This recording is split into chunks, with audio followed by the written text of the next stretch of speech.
There, I think we're live.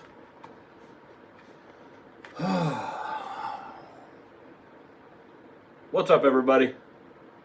Welcome to a Monday edition of a live stream. Good to see everyone. I don't know if anybody's here, but yeah, I'm a little late. I said 7 o'clock. I got held up doing something. I apologize. But we are here now. We got 10 people chiming in, or 10 people on, rather. And yeah, so I'm in my basement. You can tell that. I got the video thing going. I can actually read the comments going pretty good right here. Hey, Terry, how you doing? Mark Pearson. Mike Giancola, maybe? Maybe I got that right. Terry Hems is here. Nick Padula's here. Nick, how you doing? Nick came down to the boat the other. I forgot to mention this. I think it was last week, but Nick Padula came to visit me at the boat one day, and he brought me. Man, what a nice guy. He and his wife brought me 2 bags of Jack Link's beef jerky, like the big bags, and 2 bags of those Dots pretzels. Man, that was so nice of you, Nick. I appreciate that. And yeah, I gobbled those up pretty darn quick. Man, look at all the people coming out. Like, oh my gosh, people are just flying in here. All right, I can actually look at the comments over here, and I can see them a lot longer over here. So if you see me like craning my head over this way, that's why I'm doing that. J Gus 1281, thanks for all the videos. Helped me get my 15-year-old son his first king this morning out of Ludington. Man, J Gus, you're welcome. Congratulations on that, and congratulations to your boy. Nick Padula, you're very welcome. Man, that was great. You kept me fed for a day, that's for sure. Terry Flanders, a whole bunch of thumbs up coming in. Richard Wagner, new to the podcast. Richard, we do this every Sunday normally, but tonight we're doing a special event because we're drawing names for that giveaway for the Patreon supporters. And Hodag Guide Service throwing me a couple more thumbs up. Mike F is on here. Michael, oh my gosh, Congliosi? Oh my god. Congialosi, I believe. Congialosi? Man, that's my best. Thanks for all the good information. Now I had to go bankrupt. Every time I hear the word bankrupt, I think of The Office and Michael Scott declaring bankruptcy.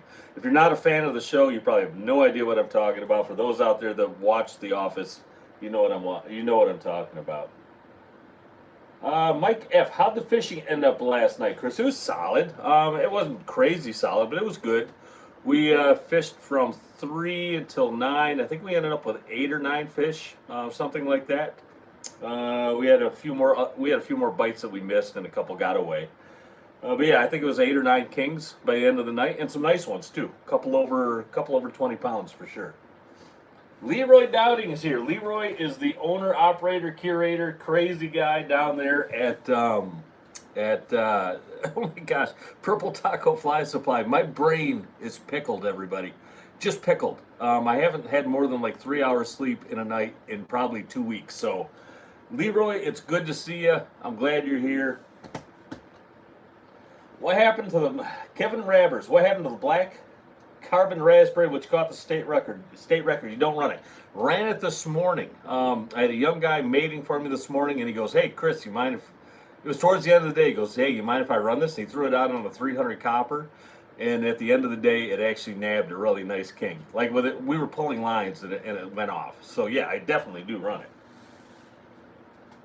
Dino North Troll caught a real nice king on Saturday afternoon, 22.88 pounds on a dipsy with a double bubble flasher fly. Double bubble flasher fly. I don't know that one. That's a new one. So anybody ever notice this? Even though, they're not all dipsy divers. Dipsy diver is a Lure Jensen. It's a Lure Jensen trademark. But then Dreamweaver makes deeper divers. But everybody calls them dipsies. Everybody. I normally call them divers, but everybody's like, "Hey, where are you running your dipsies at?" It's just the most common term. I always thought that was kind of funny. Roy Hatcher from Ontario is on here. John Philo, like a pickled sunshine fly. I love a pickled sunshine fly. Mark Pearson, how did the tournament go? Mark, we haven't done a tournament since the Budweiser. If you're thinking we were in the Manistee or the Ludington, we weren't in those. Eric Bassett, hanging on every word of your live reports. Man, thanks. Appreciate that. All right. Anyway, what we're doing tonight, hey, we can do some Q&A here as well, but let's get this done. Last night's Q&A was a little difficult because, being on the boat, got to drive the boat, set lines, get fish, do work. Kind of hard to do a Q&A while you're on the boat doing those things. But Walter Gawke checking in from Superior, Wisconsin. Good to see you. We got 80 people here. I'm surprised we got that many. Hey, thanks for being here, everybody. But, yeah, tonight we're doing the Patreon drawing thing. Yeah, for those of you who support us on Patreon, first off, thank you very much for doing that. It's very nice of you to do that. It does go a long way to help the channel. Another great way to support the channel, just like, if you like some videos, just hit the like button. You guys know all this stuff. I don't need to talk about that, but apparently sharing a video is now the big thing in YouTube. If you share a video, apparently that really helps the channel in some ways. I don't know how.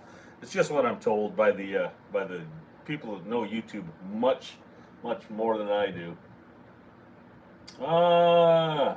Ricky Pierce. Good evening, Chris. Good evening back to you. All right. Anyway, we got 2 of these to give away. 2 of these flasher files filled with the exact same stuff. Exact same stuff. I'm giving away 2 of these tonight to people who are active supporters on Patreon. Now, if you want to support us on Patreon, like I said, you just go on patreon.com, look up Tangle Tackle Fishing, you'll find us there. We do a bunch of these giveaways. I can't say a bunch. I mean, we do quite a few, but the big one we do for anybody that supports us on Patreon for a minimum of $30 throughout a calendar year from January 1st until December 31st. If you support us with a minimum pledge of at least $30, and you can do a one-time thing or a $3 a month thing, whatever you want to do. If you support us that way, your name goes in the drawing for a free charter giveaway. And yeah, it's something we do every year. And we do a bunch of these little ones as well. Anyway, I'm going to show you what you can win tonight. 2 of these. 2 different people are winning tonight. Each person's going to get 1 of these. So anyway, you got a Spotted Richard. These are all 8-inch spin doctors. You got a Spotted Richard. You got the Green Dots. You've got the Green Dolphin. You got the Wonder Bread. You got the Atomic Purple. You've got the Michael Jackson. You got the Blue Bubble. You've got the Green Jeans. I really like that one. That one's been hitting. You got a Yellow Sparkler. Hey, don't also forget, this is Dreamweaver had a lot to do with this, so thank you, Dreamweaver. Scott, if you're on here, thank you so much, buddy. Yeah, support Dreamweaver. They are the absolute best. You got a Mountain Dew Dragon Slayer. You've got, what is this one called? The Chartreuse Green Dots. Anything with dots has been really good. You got the Double White Crush, which is, you got to have that one. You absolutely got to have that one. You got the Glow Frog. Is that called the frog? No, just the Glow Frog. That's one of my favorite early morning ones. You got the Life is Good. I believe that's what it's called. Yep, Life is Good. Really good on a bright sunny day. So anyway, you got 14 of these in a box. Like I said, I'm giving away 2 boxes. That one's full also to 2 different people. I'm sorry, 1 box to each person, 2 different winners. Hope that makes sense. 2 people are going to win tonight. Each person is going to win a box. All right, let me get these out of the way. We'll draw some names, and then we can do some Q&A or whatever you want to do.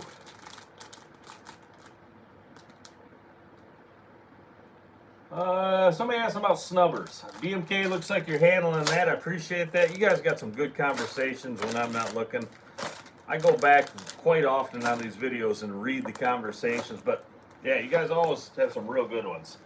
My thing on snubbers, if you're asking about snubbers, I don't run those old snubbers. And snubbers is another catch name really for any kind of shock absorber. Like I use the Dreamweaver ripcords. They don't wear out.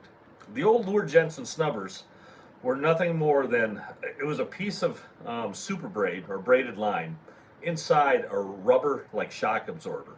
And that rubber shock absorber would stretch out so far, and then that braid inside of it wouldn't let it stretch anymore. Well, the problem with that is after a while that rubber wears out.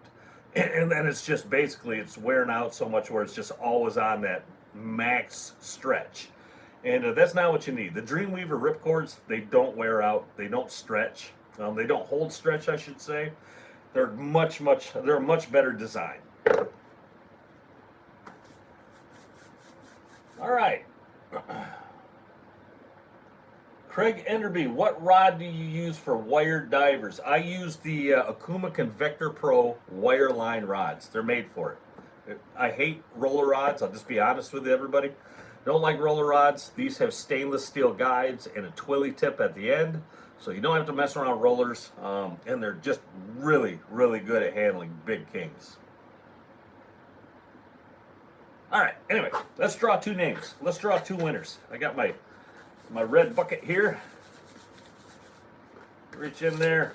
All right, good luck, everybody. Hey, if you're a winner, email me, christangletackel@gmail.com. Email me your real name and your address where I can send these. Some of these names in here are just usernames. So if you win, you got a week to get with me. I'll give you till next Sunday's live drawing to get with me. If you don't, I'll draw another name. But I'll give you a week. Email me your address again, and I'll get these things sent out to you. Nick Padula, what about a high diver rod? I use a 10-footer for my high divers and a 9-footer for my lows. Same model, the Akuma Convector Pro wire line rods. All right, anyway, good luck, everybody. Here we go. Let's get a couple of names drawn, and then we can do some Q&A. There are some blank ones in there, I'll tell you that, because when I cut them all out, there were some blank spots. So if I pull a blank one, it's no big deal. I'll just draw out another one. All right, first winner. First winner is right here. I got a Jared Millark. Jared Millark, you are the first winner. Email me your address, please. Second winner.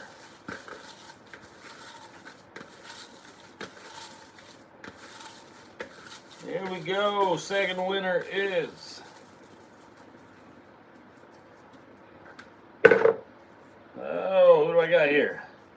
Ricky Pierce. Ricky Pierce. Second winner right there. Second winner. All right.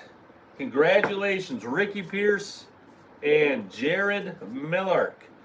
You guys have won a nice set of flashers from Dreamweaver. Congratulations, everybody. Thumbs up to everybody as well, and everybody else that entered into this, everybody that supports us on Patreon. Yeah, very nicely done. I'm going to do another something like this here pretty shortly. I'm thinking I'd like to do, what have I done in the past? I've done a lead core setup. I've done a 300 copper setup.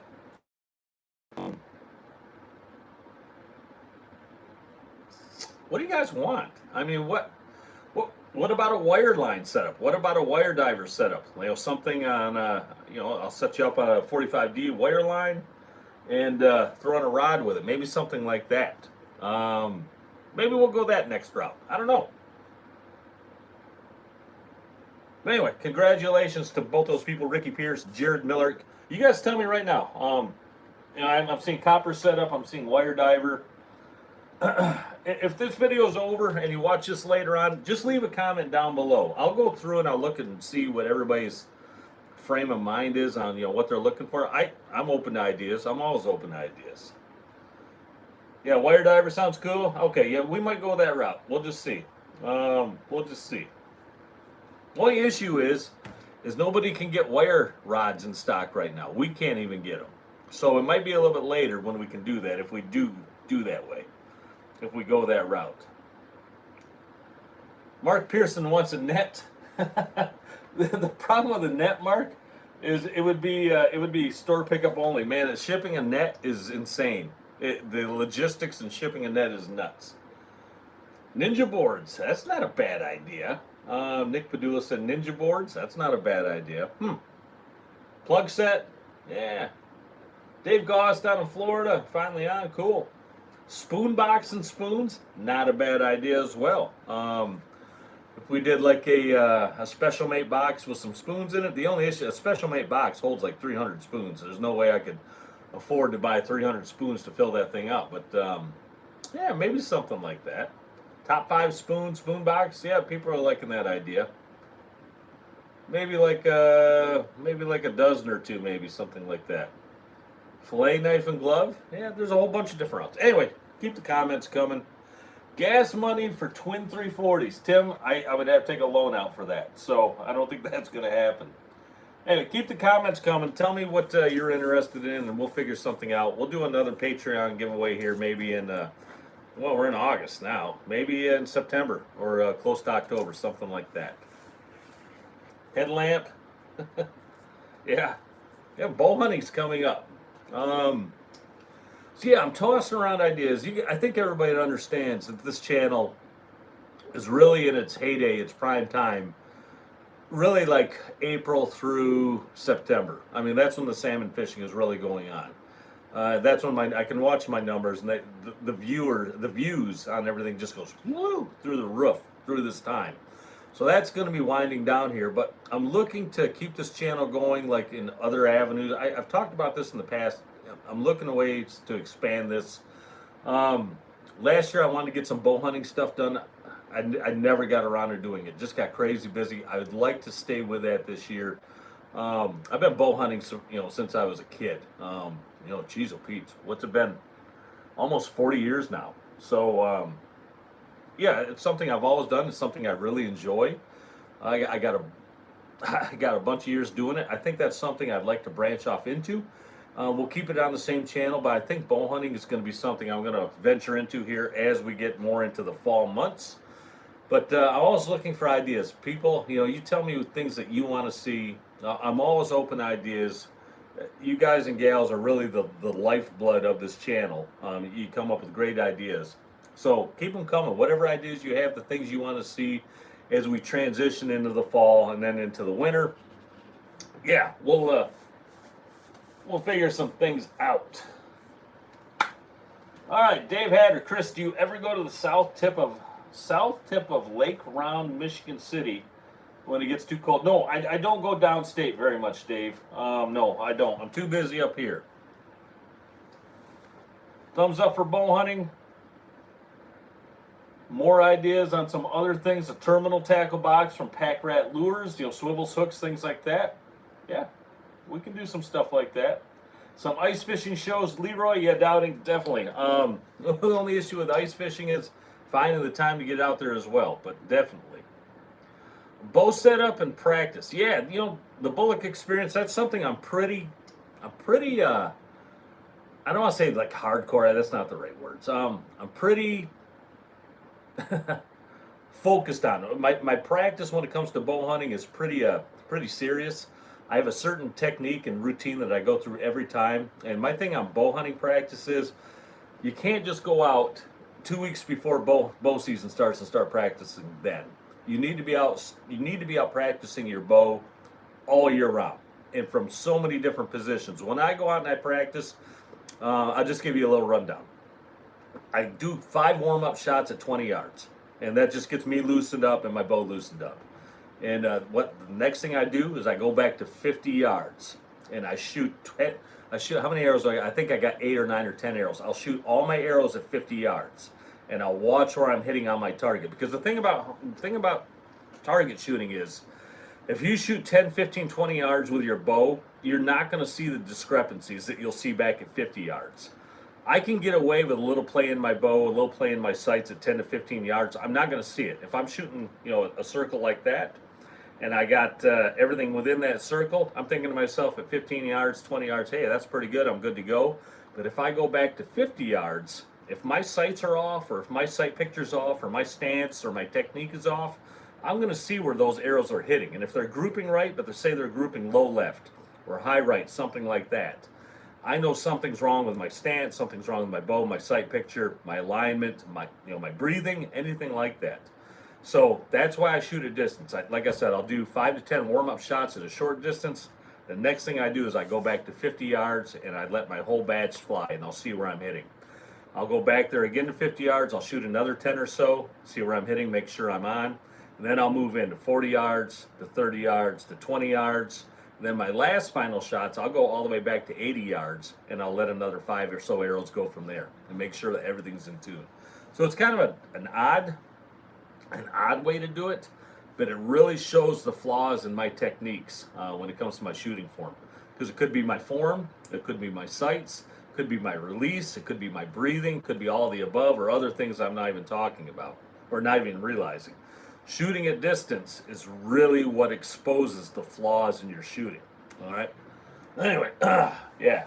So long drawn out thing there, but yeah. Nick Padula, what kind of bow do you hunt with? Nick, I hunt with a Matthews, and it's over 20 years old now. It's almost 20 years old. I have a Matthews Legacy, and I know there's some outdated solo cam technology, but I tell you what, at 50 yards, I can still throw 5 to 10 arrows in a nice 7-8 inch area. I feel pretty darn good about that thing. For me, it's just confidence. All Season Angler just threw me a super chat for $10. Thanks, All Season Angler. That's very nice of you, man. Very nice of you. He says, "You're the man. Love the videos. I fish Lake Ontario, and you make me a better angler." Thank you, man. That's very nice of you to say. Your info works here also, or your info works here too. It shows how well your info is, man. That's cool. Thank you so much for doing that. Steve Weiss, no bow hunting yet, not finished with the summer yet. I know, I know, Steve, but man, we're getting there, aren't we? It's not far away. Yeah, I don't think we want to admit it, but yeah, we're not far away from. Yeah, we're not far away from the fall coming around the corner. Let's see here. Nick Medula, if it ain't broke, don't fix it. No, Nick, you're absolutely right. Like I said, my bow is almost 20 years old, and I've had opportunities to buy new bows. But yeah, why fix it if it's not broken? I've taken several dozens of deer with that thing. So yeah, why fix it if it ain't broke? Yeah. So another thing I'll do with bows, when there's so many good bow companies out there, and I'm not pro staff on anything. I'm not pro staff for Matthews or Hoyt or Bowtech or any of the big things. So even though I shoot a Matthews, if I was to go shoot another bow and look for one, it doesn't mean I'd go with a Matthews. The way I picked out my old bow, and this was a tip I got from somebody way back in the day, and it was a really, really smart thing to go on. He said, go into the bow shop with no preset notions. Don't go in there and say, hey, I'm looking at Matthews ads. That's the bow I got to have. I got to have a Hoyt. I got to have a bow. Whatever. Go in there. Go to the range. Go to a shop that has an indoor range. Put on a blindfold. And this sounds really weird, but it worked really, really well. It says put on a blindfold first off. Have the guy show you all the bows. Have the people working there show you a bow. Just have them hand it to you. See how it feels in your hand. See how it feels in the weight. See how it feels in the balance. Then he said, go up to about 10 yards. Go up there with the people working there. Keep that blindfold on. Come back to full draw. Make sure they got you aligned on the target. And just release that thing with a blindfold on. And feel the way that thing shoots. Feel the way it recoils in the hand. Feel the vibration. Feel how it releases. The valley, where that breaks at. The draw weight, how that feels to you. Feel all that without seeing it. If you take your eyes out of the equation, when it comes to bow hunting, really this works for anything. But if you take your eyes out of it and those preconceived notions on what the best brand may be, you're open for anything. And oddly enough, that worked really, really well for me. Really well. And I ended up I shot, what did I shoot back then? I forget the other brands I shot. But I went through the whole line. I had them just shoot and blindfold with me. And I ended up going with the Matthews Legacy, which was the Matthews model back at that time. Loved the way it felt. And that's just a really good way to get your brain and your eyes out of the equation. It's easy to get caught up in the commercials and the hype on hunting shows and fishing shows. You gotta go with what feels right to you. All right. Anyway, go shoot a new bow. It will cost you. Yeah, no doubt. Hodak Guide Service. I know. If I was to go out right now and buy a new Matthews, I have no doubt it would probably be $1,500 before I walked out the door. Yeah. Zach Bonema, do I bowfish? I have not in a long time. I used to a long, long time ago, but I have not in a long time. All right, what do we got going on here? Oh, we got like 90 people here, 39 thumbs up. We are 25 minutes in. Steve Weiss, I picked my wife that way. Talking about the blindfold. That's good. That's really good. Man, that's funny. All right. All right, if you, that still got me cracking up. Will Spencer, good to see you, man. All right, so we're like 25 minutes in. This is kind of like a little bonus Monday Q&A thing. If you got more questions, hey, I'm happy to sit right here and help you out as long as I can, or just chew the fat, shoot the you know what. But if you want to get out of, let's get out of here. If you want to get out of here, feel free, get out of here. But if you got questions, throw them up here real quick. I'm happy to answer anything. Otherwise, we can jump out of here. I'm still chuckling about Steve Weiss's comment there. Ricky Pierce, bows are like a girlfriend or wife. When you get a good one, you keep it. You're not kidding. All season angler, any recommendations on an east blow for cold water? Well, it depends if it's an east blow or a north blow for cold water, because they're completely different. If it's an east blow, a lot of times I'm going to do one of two things. I'm going to go offshore looking for fish out deep, or a lot of times that east blow will drive bait up near the shore, and I'm talking skinny water, like 30, 40, 50-foot water, and you'll find kings up there chowing on that bait. So don't overlook a close in, skinny water setup if you got a really strong east wind with cold water blowing up on the shore. Any good chart to use from Jeff Patterson? Any good chart to use when using wire and braid dipsies? Dreamweaver's Deeper Diver have a chart right on the package. I think it's also on their website, dreamweaverlures.com. I think there's a chart on there as well. And wire dipsies and braid dipsies really are about the same animal when it comes to a chart. You'll get it dialed in after a while. Richard Wagner, when you're 150 foot of water in Manistee, is it about the same in Kenosha as far as where the fish are staging? Thanks for all the info. No one gives away info that freely. Hey, thanks, man. Appreciate that. It's hard to say, Richard. I've never fished your area, but I got to think it'd be very similar patterns. Fish are programmed to do one thing this time of the year. It's run up the river. So staging king is a staging king. Definitely.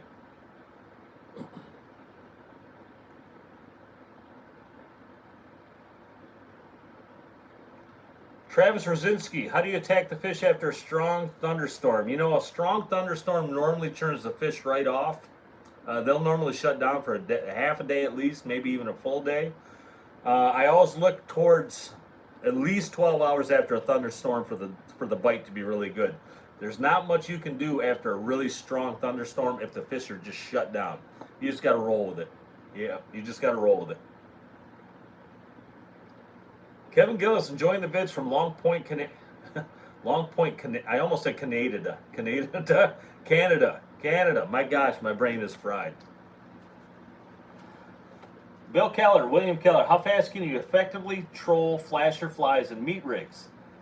Meat rigs is a lot different than flasher fly. Meat rigs like a slow troll, and I've been getting nice kings on meat rigs lately. My troll has been really slow, 2.0 to 2.2. That's where I like to be for meat rigs. Flasher fly, much more generous. You can go 1.8 up to 2.0, 2.7, 3.0, 3.2.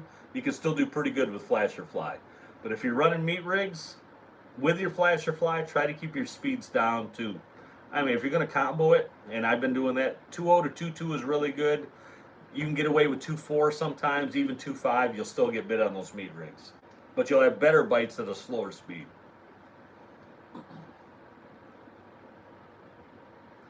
James Bailey, channel and tips have helped me become a better angler on Lake O. Thanks, man. I got my biggest lake trout Saturday, 19.14 pounds. Wow, nice fish. Keep up the great work and thank you. Well, thank you. You're welcome. Thank you, James. Leroy Dowden, question brought up last night. What's the best way to recover a board that has been pulled under? Well, it depends. Is the board being pulled under just when you're bringing your spread in, or is the board being pulled under when you got a king on? Two different things. If you're just bringing your spread in, what I'll do is I'll keep my rod tip really, really low and almost point it right at the board, and that will bring that thing in really nice and straight. If you got a big king on and that king just pulls that board under, you're almost at the mercy of the king.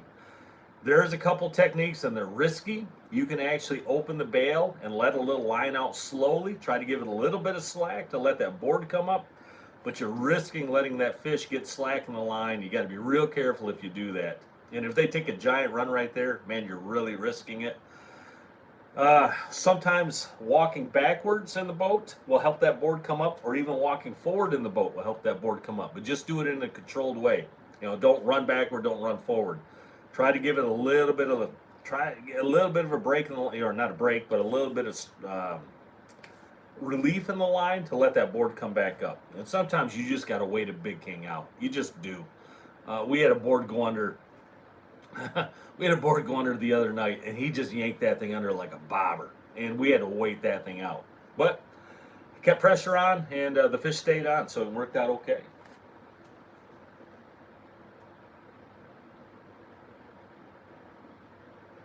Jeff Thomas marking lots of fish in the 60-foot water on the way out. What would that be? Good question, man.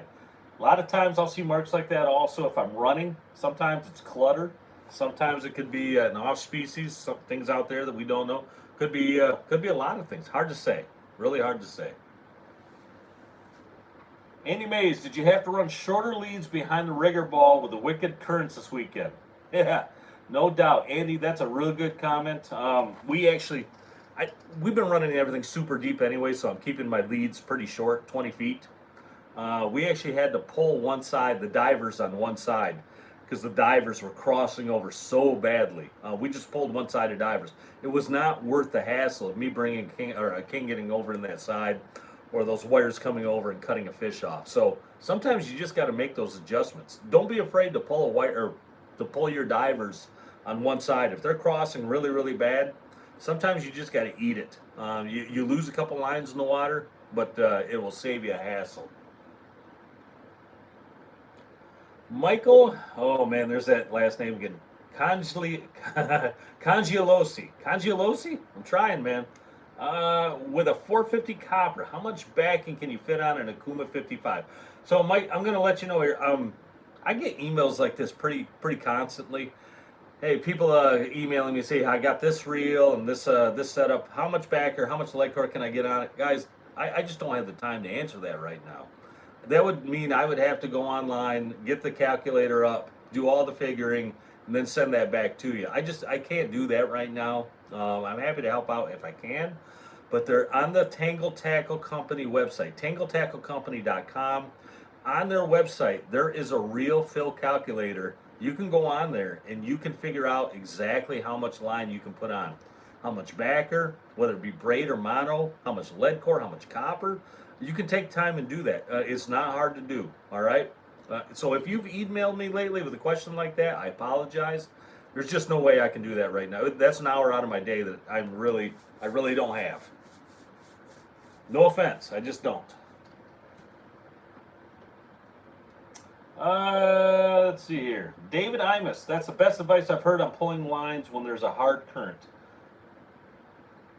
Not sure if you're talking about my comment or something else on here, but if you're talking about me, you're welcome. Thank you. Roy Hatcher, never used copper lead core. What's the difference from mono? Is it lighter or heavier? I'm old school mono. Roy, so when it comes to copper and lead core, my preference is always a mono backer, but sometimes you just can't get mono on there. You got to have the space, so you got to use braid. Okay? Oh, I'm sorry, I misread that. What's the difference from mono? So lead core is lead-filled sheeting. It's definitely heavier, and it sinks. Copper is even thicker yet, and it sinks even faster than lead core. It's just a weighted line to get your lines down to a deeper area. Mono doesn't sink on its own. Lead core and copper definitely does. Brian Allure, have you ever used a swarm flash with changeable blades? No, I have not. Oddly enough, I just had a company out of New Jersey. Dave Hatter just sent me a super chat. Hold on, let me catch this. Dave, man, thank you so much for that. He says, Chris, thanks for all the information. I've taken detailed notes concerning your setups, and we'll be going out to the big lake out of South Haven in a few days. I appreciate the info. Well, I appreciate that, Dave. Have a steak on me and stay safe. Dude, thank you so much. I appreciate that. What a nice guy. Definitely. Thank you.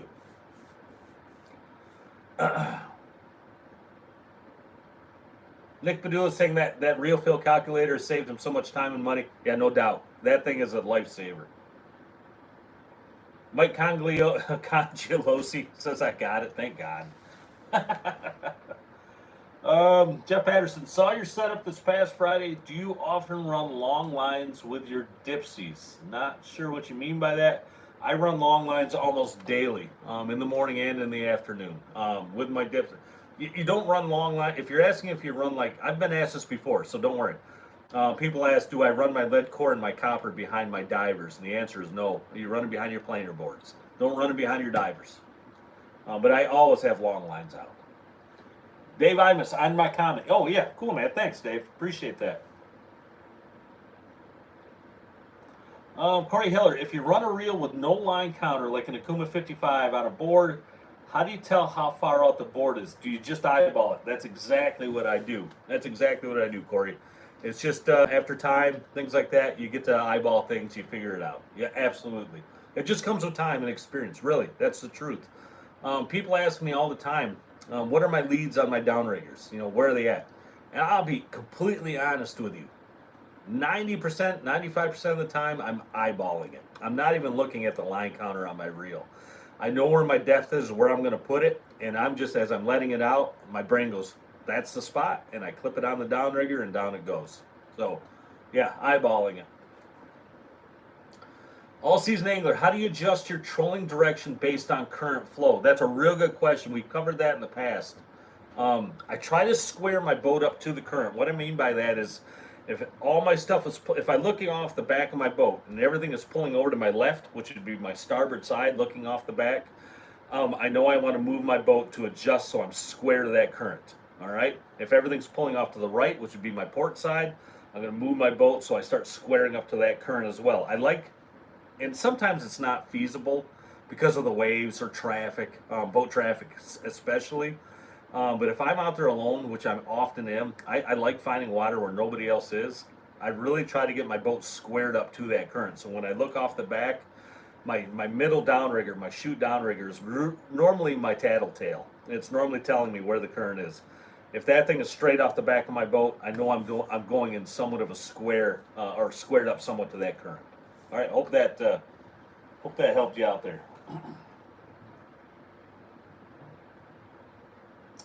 All right. Roy Hatcher, thank you, Chris, for answering my question. Yeah, absolutely. Corey Hoover, thanks for all the tips. 11-inch beck hold with the Riverside or Pickled Sunshine fly was hot last week. Absolutely, that thing is always good. I caught fish on it just this morning and yesterday. Absolutely.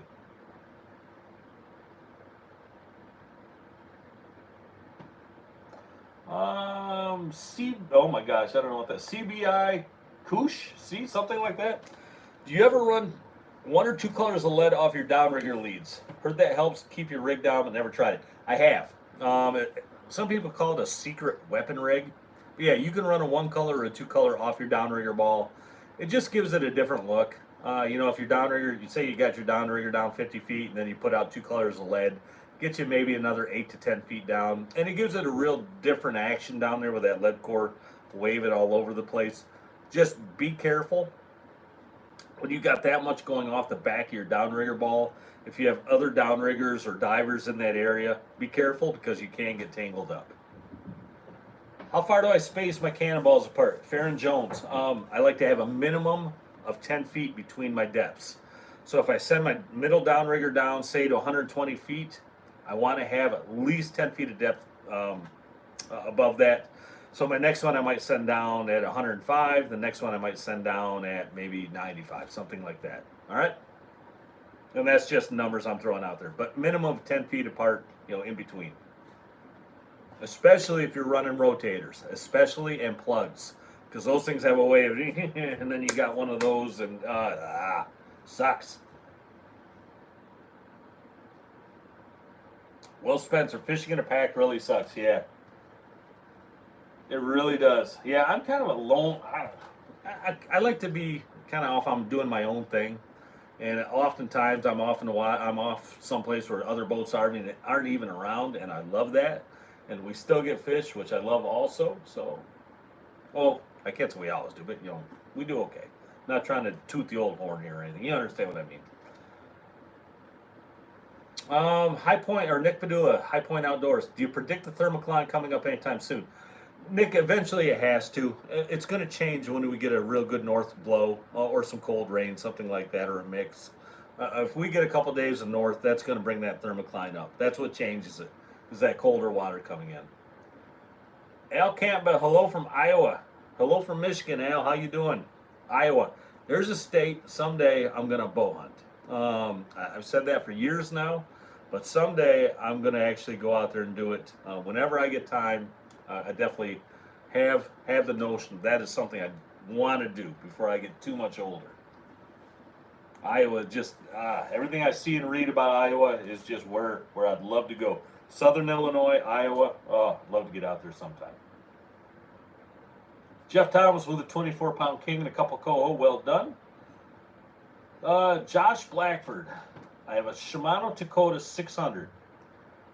Used for Lake Erie walleye. Is the level line guide big enough for copper line? I would not, man, I tell you what, a 600, without looking at it, Josh, I don't know if the line guide's big enough, but you're not going to get much on there as far as copper and backer.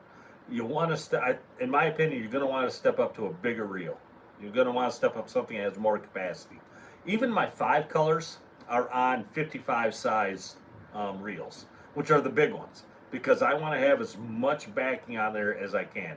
I'd rather have way too much and not have to worry about it than way too little and be stressed about it.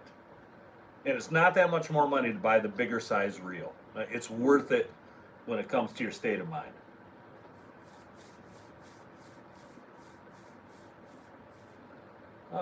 Susan Troy, hey Chris, you ever heard of staking on a dipsy? How far back do you place your spoons on divers? Staking on a dipsy. I'm drawing a blank on that, Susan. Sorry. How far back do I run my spoons on my divers? I really only run spoons on my slide divers. Occasionally we'll put them on a regular high diver or a low diver, but normally those are on my high divers and they're like 40 to 50 feet back. Kevin Ravers, I would like to thank Tim Becker and Matt Duzen, Holland, Michigan. Okay, cool. Matt Overgaard, hello from South Dakota. Big whitetails and muleys there, no doubt. I've heard that about South Dakota. It would be another nice place to hunt, no doubt about it. Going to pick up a shoulder mount tomorrow. Well, Matt, congratulations to you. Well done.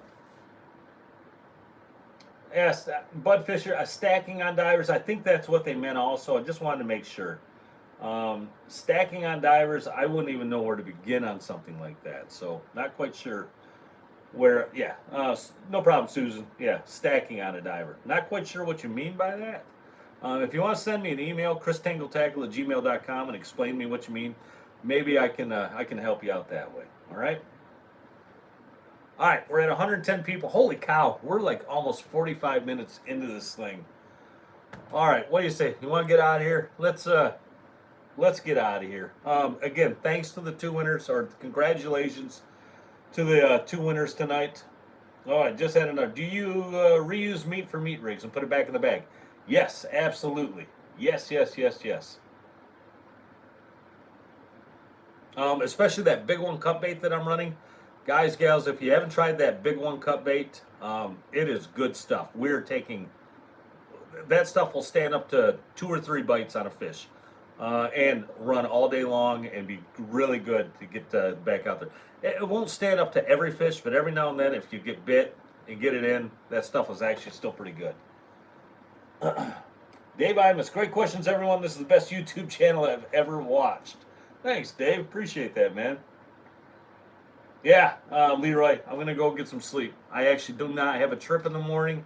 I have one tomorrow afternoon, and then I got doubles all the way through the weekend. So, yeah, I'm going to go catch up on some sleep, grab a shower, talk to my wife, make sure she still recognizes me. Yeah, that's it. And Yeah, I know she wants her bowl back up there, Mike. I know she does. I got to take it back up. All right, let's get out of here. Thanks, everybody. Have a great night. I'll see everybody back here. I'll do some other charter setup videos tomorrow. I'll do one for the afternoon bite. So I'm glad everybody's liking those. If you don't know what I'm talking about, before I go on a charter, I'll take my phone and I'll do a video showing you what the baits are and what setups I'm using for that particular trip. And people seem to really enjoy those videos lately. So I'll do another one of those tomorrow. All right, so thanks for watching those, everybody. Cool, double thumbs up to everybody. We'll see you. Take care. I'm going to bed. See you, everybody.